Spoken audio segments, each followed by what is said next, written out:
మేడారం మెరిసిపోతోంది. భక్తజనం మురిసిపోతోంది. వనదేవతల సాక్షిగా మేడారంలో అద్భుతం ఆవిష్కృతమైంది.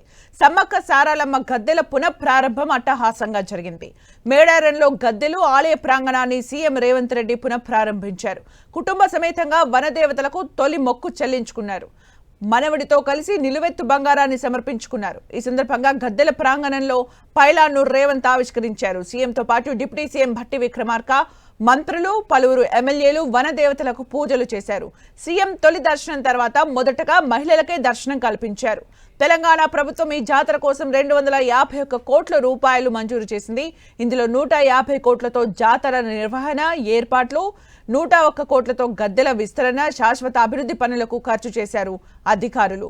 జనవరి 28 నుంచి 4 రోజుల పాటు మేడారం మహా జాతర జరగనున్న విషయం తెలిసిందే.